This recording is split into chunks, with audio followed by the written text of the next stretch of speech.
మంచిర్యాల జిల్లా మంచిర్యాల మున్సిపాలిటీ 2వ వార్డు అయిన దొరగారిపల్లెలోని గ్రామ ప్రజలందరూ అక్కడ ఇబ్బంది పడుతున్న నేతకని వాడ అట్టడుగు వర్గాల ఉన్న ప్రజలపై అగ్రకుల అహంకారంతో ఒక వాడ మొత్తము కలిపి ఆ నాలి నీళ్ళు ఏదైతే ఉన్నదో అది రోడ్డు పైన పెట్టి ఆ నేతకని వాడకు పోయే దారి ఏదైతే ఉన్నదో మొత్తం ఒక నీటిమయం ఒక గుంటలాగా మారి ఆ గుంట నుండే ఆ నేతకని వాడకు పోవాల్సిన పరిస్థితి వచ్చింది. ఆ నేతకని వాడకు పోవాలంటే దరిదాపులా 35 కుటుంబాలు ఉంటాయి, 150 మంది దాకా నివసిస్తున్నారు. ఆ ప్రజలందరికీ ఆ ఊరి ఆ గ్రామం నుండి లోపల నుండి ఎటు వెళ్ళినా కూడా బయట నుండి ఆ వాడకు పోవాలంటే ఆ నీటి నుండి పోవాలి. దరిదాపుగా ఒక మోగాలు బండి నీళ్ళల్లా వాళ్ళు ప్రయాణిస్తున్నారు. గత సంవత్సరం నుండి ఇబ్బంది పెడుతున్నారు. ఏదైతే ఆ గొల్లకుర్మ వాడ ఉన్నదో ఆ వాడ నుండి వచ్చిన మురుగు నీరు కాలువ నీరు మొత్తం ఆ కుంటలాగా మారి ఏదైతే ఆ నేతకని వాడకు పోతున్నారో చాలా ఇబ్బంది పడుతున్నారు. ప్రయాణం మంచిర్యాలకు రావాలన్నా ఆ నీటి నుండే రావాలా, పిల్లలు కూడా స్కూల్కి పోవాలన్నా కూడా అదే నీటి నుండి పోవాలా.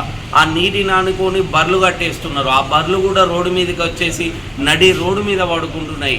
ఈ విధంగానే ఇది మా దృష్టికి రాగానే నేతకని సేవా సంఘం, నేతకని మహర్ సేవా సంఘంగా ఈరోజు ఈ గ్రామ ప్రజలతోటి మన కమిషనర్ మంచిర్యాల మున్సిపాలిటీ కమిషనర్ గారిని కలవడం జరిగింది. మీరు కనుక మాకు ఒక 3-4 రోజులలో ఈ ప్రాబ్లం కనుక మాకు రెక్టిఫై చేసి ప్రాబ్లం కనుక సాల్వ్ చేయకపోతే మేము ఇంటిలి పాదొచ్చి మీ ఆఫీస్ ముంగట కూర్చొని ధర్నా చేస్తాం. ఎందుకంటే మా వాడకు రావడానికి ఆర్ఎంపీ డాక్టర్లు కూడా రావడానికి చాలా ఇబ్బంది పడుతున్నారు.